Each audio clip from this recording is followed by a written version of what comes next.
Imagine for a moment this colossal network of vessels. They're crisscrossing every single ocean, silently moving, well, the liquid lifeblood of our modern world. Hmm. We're talking vast amounts of crude oil, complex chemicals, liquefied gases, all of it constantly moving, powering everything, from your car to the plastics in your home. Absolutely. But how does all that vital stuff actually get from point A to B? It's not just about the ships themselves, is it? It's about this intricate, high-stakes ballet called tanker chartering. It really is. It's this complex art and science of hiring these very specialized vessels to move those essential goods. Hmm. A critical but, yeah, often unseen pillar of global trade. It demands real precision, real foresight. Right. So our mission today is to sort of pull back the curtain on this world. This deep dive, it's about demystifying the core concepts, showing you the key players, their different responsibilities, Huh? exposing the unique challenges with different cargo types, dissecting the intense financial risks and rewards, and even giving you a glimpse into the daily lives and, the sharp strategies of the experts who make it all tick. Think of it as your shortcut, really, to being truly well-informed about who does what can go wrong, and how the masters of this trade navigate these choppy waters for profit. Exactly. And we've sifted through quite a stack of sources for this. Academic papers on legal obligations, detailed cargo guidelines. Industry reports on market dynamics, Yeah. and even candid chats with seasoned pros right in the thick of it. So you'll get a multifaceted view, turning that complex shipping jargon into clear, actionable insights. Okay, so with that big picture, let's zoom in, the fundamentals. Hmm. What is tanker chartering exactly? And what are the core contracts that, govern every move? Well, at its most basic, it's hiring a specialized ship at a tanker to transport liquid or gaseous bulk cargo. Simple definition, but its role in moving global commodities is just foundational. Crude oil, refined products, chemicals, liquefied gases, you name it. And right at the heart of any deal, you've got two main parties. Right. The ship owner owns the vessel, and the charterer hires it, often the cargo owner or the one responsible for getting it moved. And bridging that gap, there's the broker, a really vital intermediary. Absolutely vital. They connect the owners and charterers, bring market knowledge, negotiation skills. It's crucial. It's interesting, actually. You mentioned that historically you might have had two brokers, one for each side. Yeah, that was common. But now, much more likely to see just one broker involved. It's a direct move to cut costs, trim those freight rates down. Makes sense. Yeah, it does. So regardless of the brokers, the whole thing hinges on one key document, the charter party. That's the one. And it's not just some booking form. It's a legally binding, internationally recognized contract. It spells out everything: obligations, rights, duties, liabilities, risks, earnings, costs, profits, the whole 9 yards. Between the owner and the charterer, it's the blueprint. Okay, so that's the master contract. What are the main types of charter parties we see in the tanker world? Let's break down the common ones. First up. First is the voyage charter. Essentially, you're hiring the vessel for a specific trip, say Houston to Rotterdam. Right. The owner agrees to carry a set amount of cargo at a fixed rate, usually per ton. And these aren't just any old forms we use globally recognized standards like Tanker Voy 87 for liquid bulk. They streamline things, define liabilities clearly. Okay, voyage charter, one specific trip. What's next? Then you have the time charter. Here, you're hiring the vessel for a specific period. Could be short, maybe 7 days, or it could be months, even years. 100 years, wow. Oh, yeah. In the tanker market, you'll often see forms like intertank time 80 used. And what's really interesting is sometimes ships are actually built specifically for a long-term time charter. 3, 5, 7, even 10 years. That locks in stable income for the owner. That's a serious commitment. Okay, what else? Well, there's a less common, but really distinct one. The bareboat charter. Here, the owner transfers almost complete control and management of the ship to the charterer. So the charterer basically runs the ship. Pretty much, yeah. They operate it almost like it's their own, taking on most of the owner's usual responsibilities. Barricon 2001 is a common form for that. Got it. And one more variant. Right, the contract of affreightment, or COA. It's kind of like a voyage charter, but instead of one trip, it guarantees a certain volume of cargo or a set number of voyages over a longer period. Ah, okay. So more flexibility than a single voyage, less commitment than a time charter, maybe? Exactly. It's a way for a charterer to lock in regular shipping capacity without taking on a full-time charter. So understanding these different types, it's not just legal jargon, is it? Not at all. It's about strategy. These contracts, They're like blueprints for shifting millions in risk and responsibility from one balance sheet to another, Yeah. just based on a few key clauses. It's where the art of the deal really happens. Okay, so let's dive deeper into those obligations. From a commercial angle, the type of charter really dictates who pays for what, and, maybe more importantly, who's liable if things go wrong. Let's start with the voyage charter. Right. Under a voyage charter, the ship owner carries most of the financial weight. They cover the capital costs, operating costs, and the voyage costs. So, fuel, port fees, crew, all that's on the owner. Generally, yes. Their main duties are providing an accurate description of the ship, making sure it's seaworthy when it sails, fit to receive the specific cargo when it loads, and getting to the loading port reasonably quickly. And there's this critical step for the owner, right? Triggering the late time clock. Absolutely critical. That's when the ship actually starts earning its freight payment. For that clock to start, three things need to happen. Right. The vessel must be arrived at the port. It must be ready to load in all respects. Meaning clean tanks, equipment working. Exactly. And a valid notice of readiness, the NOR, has to be formally given to the charterer. This NOR is often a point of careful legal timing and sometimes disputes. Okay, so that's the owner's side. What about the charterer in a voyage charter? What are their main obligations? Well, they have to nominate safe ports for loading and discharge. Crucially, they must not ship dangerous goods without telling the owner beforehand. If they do, and something goes wrong, they're on the hook for damages. Makes sense. They also have to provide a full and complete cargo. If they don't fill the agreed space, they pay dead freight, basically, paying for the empty space. Ouch. And they have to load and discharge within the agreed lay time. If they go over, they pay the owner demurrage penalties for the delay, which can be substantial. Right, those delay costs. And what about handling the cargo itself, loading and unloading? That depends on the terms. You might see FIOS terms, free and outstowed trimmed. That means the charterer pays for and arranges the cargo handling. Why would they want that? More control over the stevedores, potentially better rates they can negotiate themselves. But the alternative is liner terms or gross terms, where the ship owner covers those cargo handling costs as part of the overall freight rate. Okay, lots of variables there. Now let's pivot. Time charter, how does that change the picture? Very different setup. Here, the charterer takes on the commercial employment of the vessel, big shift, Meaning? meaning the charterer pays for pretty much all the variable costs associated with the voyages they choose to undertake. Operating expenses, voyage costs, cargo handling, and critically, arranging and paying for bunkers, the fuel. Ah, so the fuel cost risk shifts to the charterer. Entirely. Price risk, quality risk. Huh. They even indemnify the owner if bad bunkers cause engine damage. The major exposure for the time charterer. So the charterer has more control, but also more cost responsibility. What's left for the ship owner then? The owner still covers the ship's capital costs, the crewing, keeping the vessel maintained and efficient, insurance, administration, and the actual navigation. They have to ensure the ship proceeds with utmost dispatch, basically. Doesn't waste time.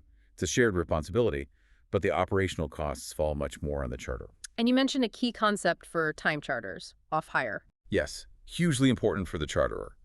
If the vessel can't trade because of something that's the ship's fault or the owner's responsibility, like it needs dry docking, has a machinery breakdown, or hull damage lasting over, say, 24 hours, then the charterer doesn't pay the daily hire rate for that period. That's a big protection. It is.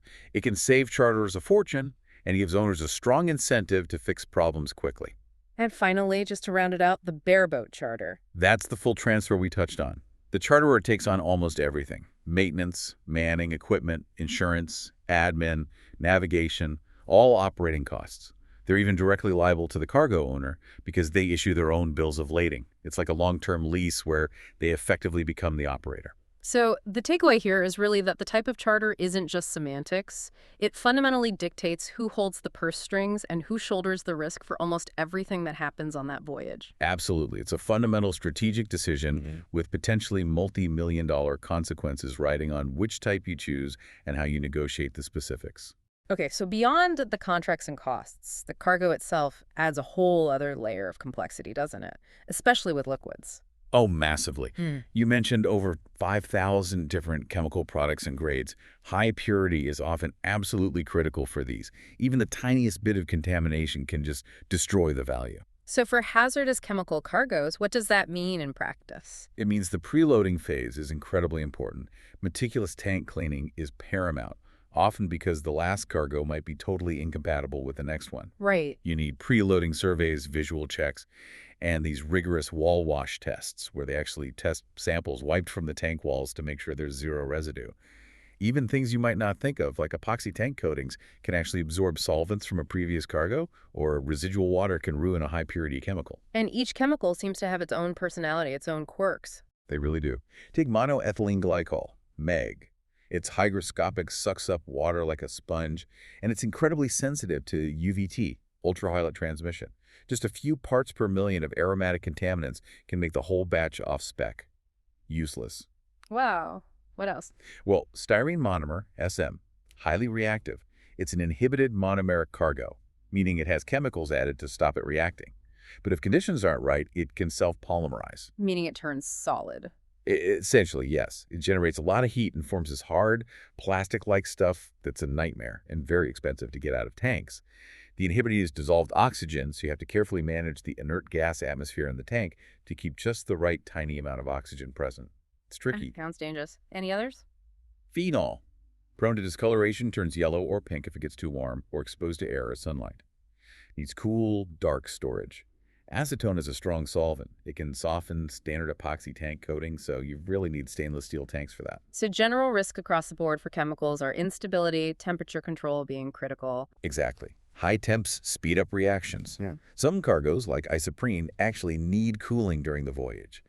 And many are sensitive to air or moisture, requiring nitrogen blanketing, filling the empty space in the tank with inert nitrogen gas. The margin for error is just incredibly thin. Okay, shifting gears slightly to refined petroleum cargoes, how are they classified? Broadly, you have clean petroleum products, CPP, think gasoline, jet fuel, diesel, and dirty petroleum products, DPP, crude oil, fuel oil. They need different types of tankers and handling. And the contamination risks here? Still significant. Very much so. Just different types. You worry about particulates rust, bits of damaged tank coating, dirt, salts, even soot from the ship's own inert gas system can get in. Right. Then there's sulfur and oxygenates. A previous high sulfur cargo can contaminate a new ultra-low sulfur load. Oh. Or oxygenate additives like ethanol and gasoline can affect the next cargo. And a big one is liquid and vapor contamination. How does that happen? You need completely separate pipeline systems, fully segregated lines for different products. And you have to purge the tank atmosphere, get the hydrocarbon level below maybe 2% before loading the next cargo. Otherwise, volatile vapors from one cargo, say gasoline, can mix with the next one like gas oil and dangerously lower its flash point. Huge safety and quality issue. So all this sensitivity means, what, meticulous cleaning again? Meticulous cleaning, yes. Proper sampling is also crucial, taking samples at different points. First foot loaded, at the ship's manifold connection, before discharge, just to track quality. And really careful stowage plans, especially if you have cargoes needing heating next to sensitive ones. It's all about avoiding costly disputes and, well, cargoes that are just unusable. And the paperwork must be intense, too. Absolutely. The Notice of Readiness, the NER, we mentioned that legally starts the clock for earning freight. Letters of protest, LOPEMs, are vital for ship owners. They use them to formally document any delays or issues caused by the charter or the port, maybe delays in getting free pratique, which is the health and operational clearance. Ah, okay. Or slow loading or discharge. It protects their claim later. Then you have the pumping log, tracking discharge rates, and numerous certificates for cargo quantity and quality, all meticulously checked. It's fascinating, the level of detail. And how that paper trail itself can become the source of disputes if anything is missed. Precisely. It's a trail that can make or break a deal, financially speaking. Right, let's talk about the market dynamics. This whole business, tanker chartering, it's a high-stakes game, isn't it? Profitable, but risky. Extremely. It demands really sharp decision-making constantly. Let's break down the major costs. What are we looking at? Well, the big one is the charter hire rate itself, the daily cost for the ship. That can swing wildly, maybe $25,000 a day, maybe over $50,000 depending on the market and ship type. Huge range. Huge. And then there's fuel, bunkers. That's often the single largest variable expense, easily 50–60% of the total voyage costs. Massive. Okay, what else hits the bottom line hard? Port dues. They can add up anywhere from, say, $5,000 to $50,000 per port call. Canal and transit fees, think Suez or Panama. For a larger tanker, Suez can run you $300,000 or even more, just for one transit. Wow. Insurance. Typically 1–2% of the ship's value annually, but if you're trading in high-risk areas, like war zones, those premiums can jump 15–20% higher, easily. Yeah. And if you get delayed beyond the agreed lay time in port, demurrage costs, those penalties can rack up fast, often exceeding $30,000 a day. Okay, significant costs. Now the risks. How do people navigate those? While market volatility is constant, those charter rates swinging from 20K to over 50K a day, sometimes in just weeks, that's a huge risk to manage. And fuel prices. Same story. Fuel price fluctuation. Yeah. Even a 10–20% swing, which isn't uncommon, can add hundreds of thousands of dollars to a single voyage cost. Wipes out margins quickly if you're not careful. But maybe the biggest unpredictable factor is geopolitics. Oh, absolutely. Geopolitical risks are a major, major driver. Conflicts, sanctions, you mentioned the UK sanctioning shadow fleet tankers recently. That has ripple effects. Piracy, like in the Gulf of Aden historically. Even direct military actions, like recent airstrikes reported in Yemen's Hodeidah port. Right, we need to be clear. We're just reporting what sources say about these events, not taking sides. Exactly. But these events, they cause immediate, tangible problems. Serious delays, insurance premiums shooting up, forcing ships onto much longer, more expensive routes, like avoiding the Red Sea entirely. It impacts the bottom line directly and immediately. And beyond those big headlines, You've got ongoing operational and regulatory risks, port delays, just simple congestion, changing environmental rules like the IMO 2020 sulfur cap a few years back that forced huge changes in fuel or required fitting expensive scrubbers. Severe weather, simple mechanical failures, it's a constant battle. So this raises the big question. In such an unpredictable world, how do the best players actually make money? How do they thrive? It boils down to maximizing profits with a real strategic edge. There are several key drivers.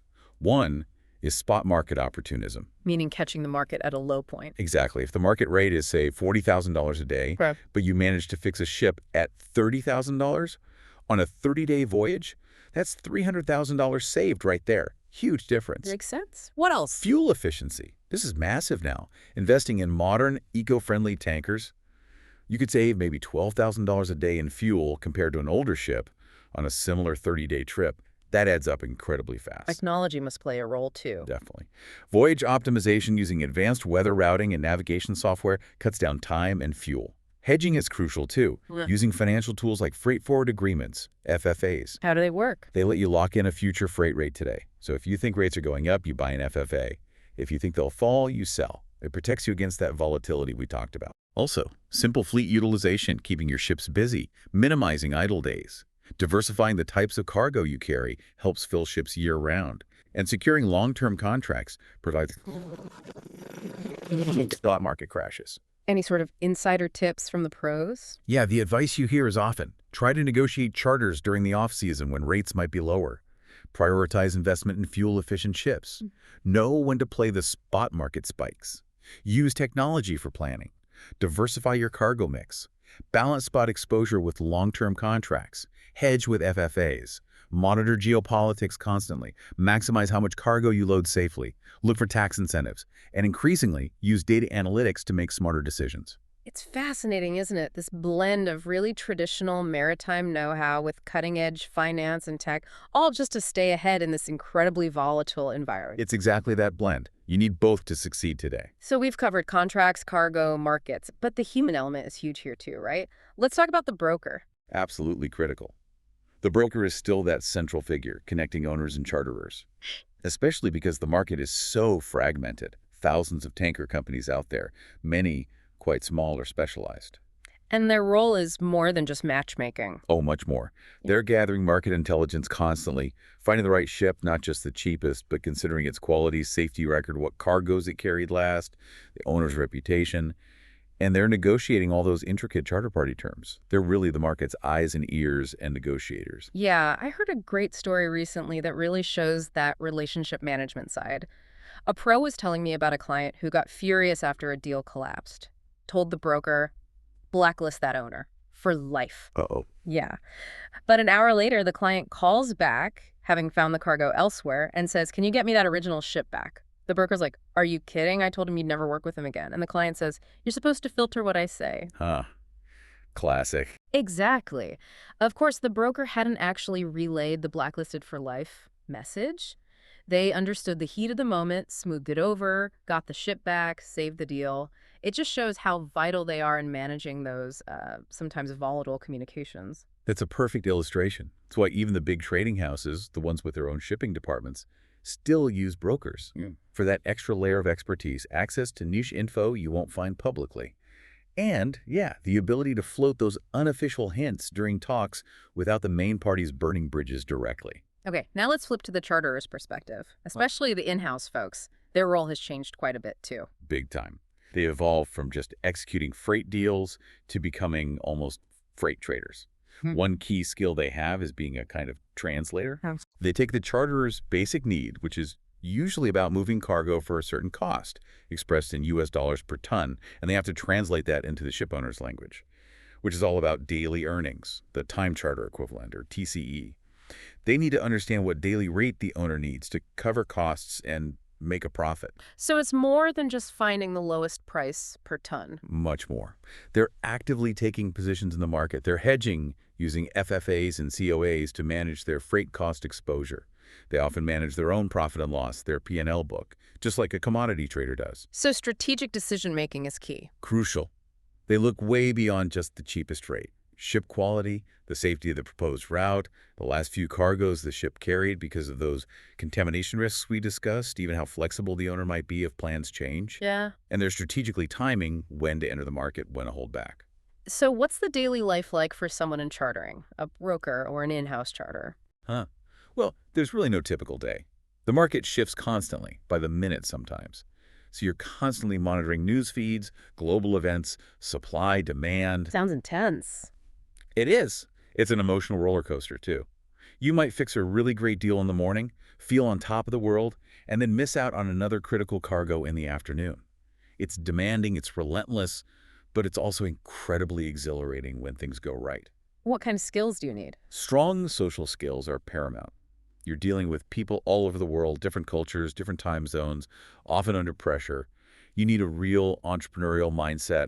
You have to be proactive, chase opportunities, and a deep, deep willingness to learn, because the market never stops changing. Any advice for someone thinking about getting into it? The insight you often hear from veterans is that having an operational background is a huge advantage, starting as maybe a ship agent in a port or an operator handling the day-to-day voyage management. That practical understanding of how things actually work on the ground is invaluable, often more so than just an academic degree alone. It really is a people's business at its core. Networking, building trust over time, that's absolutely fundamental. It's that mix again, isn't it? High-level strategy, super detailed operations, and intense human interaction, all happening at once. That defines it perfectly.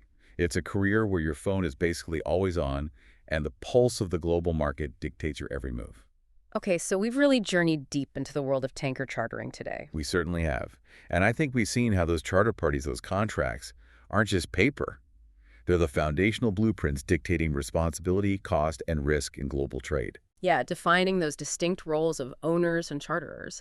And we explored the really unique, sometimes incredibly meticulous challenges posed by different liquid cargoes, where purity, temperature, even tank coatings, they can make or break a multi-million-dollar deal. And we uncovered that high-stakes interplay of costs, risks, and profits.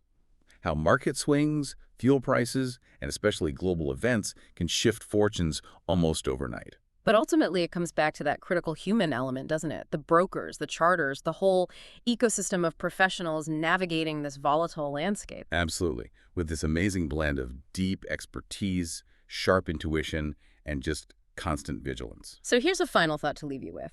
Given how incredibly sensitive tanker chartering is to everything happening globally, geopolitical tensions like we've seen in the Red Sea, shifting refinery patterns, ever-evolving environmental rules like OP90 mandating double hulls, and now the rise of AI and data analytics, how is this crucial industry going to adapt and transform in the years ahead? That's the big question, isn't it?